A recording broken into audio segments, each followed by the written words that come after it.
'Tis the season for holiday gatherings, so if you're excited to mix up that signature cocktail for guests at your festivities, you might actually find you have fewer takers. According to a recent Gallup poll, only 54% of U.S. adults say they consume alcohol, the lowest percentage in Gallup's nearly 90-year downward trend.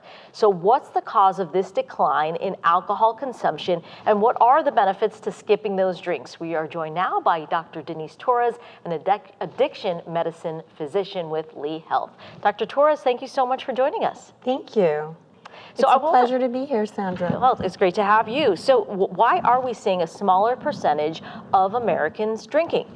Yes, so we've seen this recent study, this Gallup poll, has confirmed that there has been a significant decrease in alcohol consumption, not only in older adults, but also sort of the full spectrum of the population. And this is really sort of multifactorial. When we think about adults and older adults, health concerns are really fueling this change. In the past, there has been sort of a lot of conflicting data in terms of the benefits of alcohol. So in the past, moderate consumption of red wine was often encouraged. Yeah, I remember hearing reports like a glass of wine a day might actually be a good thing, right? Exactly. And so the more recent data is certainly conflicting and very much supports the increased health risk, especially when we think about alcohol consumption from a dose-response relationship, meaning increased consumption, frequency, as well as that sort of alcohol percentage by volume. So are you drinking wine? Are you consuming beer? Are you consuming hard liquor? And so when we think about that dose-response relationship, many of the cancers that are sort of more sensitive to that increased incidence of cancer includes breast cancer and esophageal cancer. But nonetheless, alcohol, its health impact is certainly impacting the sort of lifestyle changes, and also the fact that society is now normalizing mocktails, and we're seeing our youth that were obviously, they've sort of embraced this idea that alcohol has significant detrimental effects to your health. And so this is why we're also seeing just such a sharp decline in that Generation Z consumption of alcohol. Well, that's where I was going to ask you next, it's even more dramatic, the numbers that in this Gallup poll, only 50% of young adults say they consume alcohol. That's down from a rate of 59% in 2023. I was wondering, though, if it's sort of mixed news, right? They're drinking less alcohol, but are they turning more to marijuana? Yes, indeed. So much of the data it does support the fact that while Generation Z is not consuming as much alcohol, there is sort of an uptick. So obviously, cannabis remains a Schedule I substance, but the fact that it's been legalized in about 40 states and the increased sort of access, it's sort of decreased that perception of harm, particularly for youth. When we think about cannabis and we compare it to alcohol, there are multiple longitudinal studies supporting that cannabis is certainly detrimental to the brain. When we compare them, there was a study that compared over 62,000 scans, brain scans, SPECT scans specifically, which was measuring blood flow to the brain. And cannabis certainly impacts blood flow significantly more than alcohol. We also know that cannabis consumption in the developing brain, which is specific to this age group population, also increases the incidence of many mental health conditions, including depression, bipolar disorder, with and without psychotic features, and the data is certainly supporting that.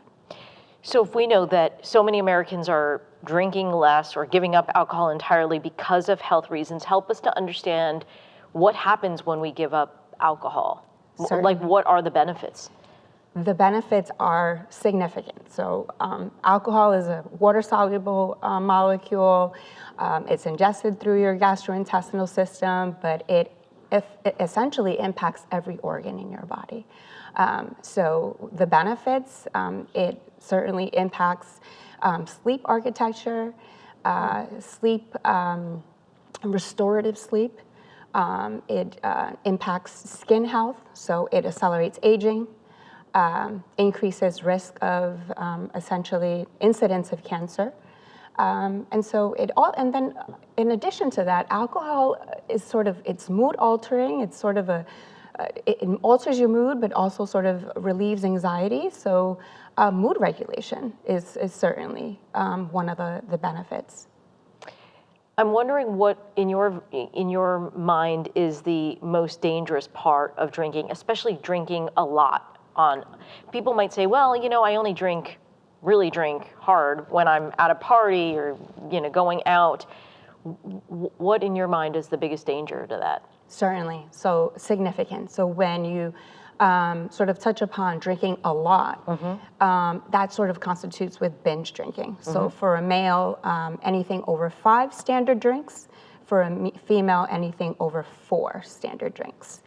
And that is really based upon that sort of standard number of drinks, which is associated with increased health-associated risk. So sort of overwhelming the liver's ability to metabolize an overwhelming amount of alcohol at once. It's also actually also associated with increased incidence of suicidal ideation.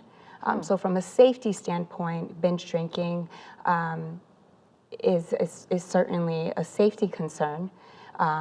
From a mood-altering, sort of suicidal standpoint, especially if this individual is consuming alcohol to cope with mood or grief or pain or whatever this may be. So this is actually something that we take very seriously as physicians. We want to make sure that that the patient doesn't have access to firearms, that these risks may not sort of exacerbate the sort of incidence of suicide. So during the holidays, a lot of drinking everywhere, and there's often pressure to drink. So what's your message to someone who really, would rather not drink during the holidays, but they feel that pressure? Any words of advice? Certainly. So I would say mocktails, non-alcoholic beverages, but then again, I think it's also important to frame this and say this sort of absolute and no consumption of alcohol. I don't think it's realistic. And so this is where it's important to really meet patients and individuals where they are. It's like saying, don't consume bacon because your cholesterol level will increase, or don't ride in an airplane because you might risk your life. Yeah. And so it's really important to encourage individuals to sort of reframe and sort of realize, well, perhaps one alcoholic beverage won't sort of impact me, but really it's that consumption, that frequency, that duration with increased use that we sort of we see that increased risk. Dr. Denise Torres with Lee Health, thank you so much for your time. Thank you.